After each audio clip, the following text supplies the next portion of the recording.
الرحمن علم القرآن خلق الإنسان علمه البيان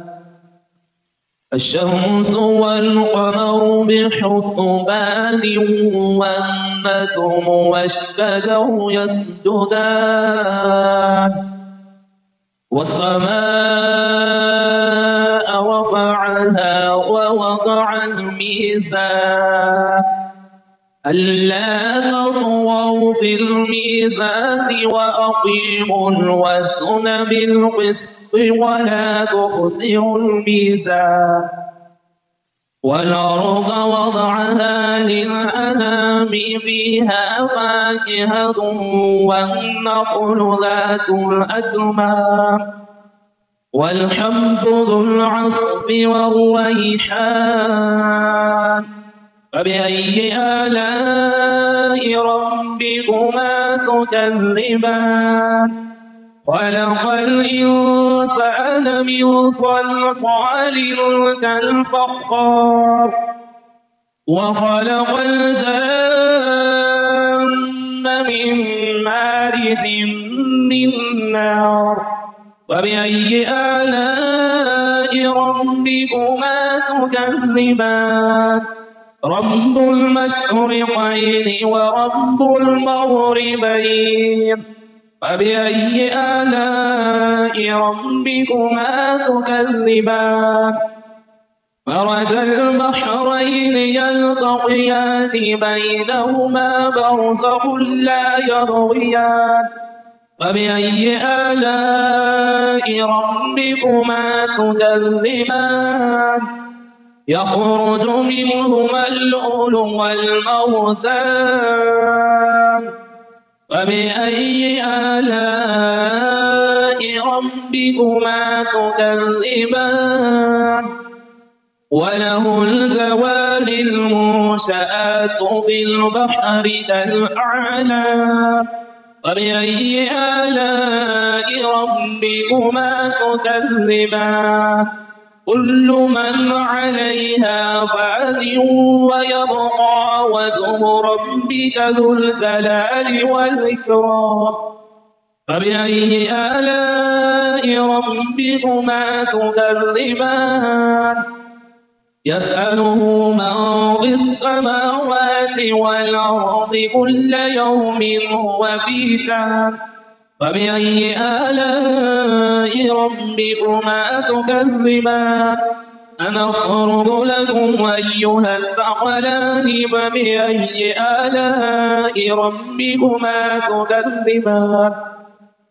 يا معشر الجن والإنس إن استطعتم أن تنفذوا من أقطار السماوات والأرض فانفذوا لا تنفذون إلا بسلطان فبأي آلاء ربكما تكذبان يرسل عليكما شواظ من نار ونحاس فلا تنتصران فبأي آلاء ربكما تكذبان فإذا انشقت السماء فكانت وردة كالدهان فبأي آلاء ربكما تكذبان فيومئذ لا يسأل عن ذنبه إنس ولا جان فبأي آلاء ربكما تكذبان يعرف المجرمون بسيماهم فيؤخذ بالنواصي والأقدام فبأي آلاء ربكما تكذبان هذه جهنم التي يكذب بها المجرمون يطوفون بينها وبين حميم آن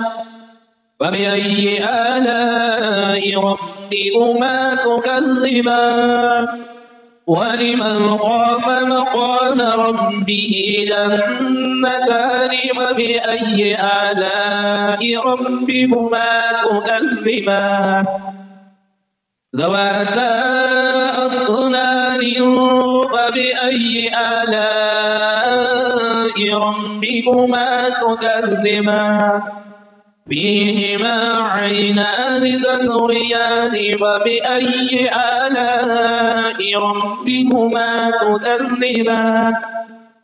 فيهما من كل فاكهة صوتان فبأي آلاء ربكما تكذبان متكئين على فرش بطائنها من استبرق وزنى الجنتين دان فبأي آلاء ربكما تكذبان فيهن قاصرات الطرف لم يطمثهن إنس قبلهم ولا جان فبأي آلاء ربكما تكذبان كأنهن الياقوت والمرجان فبأي آلاء ربكما تكذبان هل جزاء الإحسان إلا الإحسان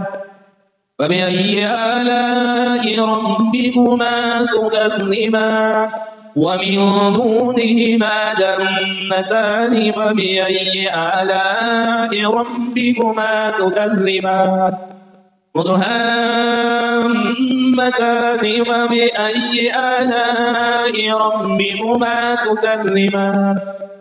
فيهما عينان نضاختان فبأي آلاء ربكما تكذبان فيهما فاكهة ونخل ورمان فبأي آلاء ربكما تكذبان فيهن خيرات حسان فبأي آلاء ربكما تكذبان حور مقصورات في الخيام فبأي آلاء ربكما تكذبان لم يطمثهن إنس قبلهم ولا جان فبأي آلاء ربكما تكذبان متكئين على رفرف خضر وعبقري حسان فبأي آلاء ربكما تكذبان تبارك اسم ربك ذي الجلال والإكرام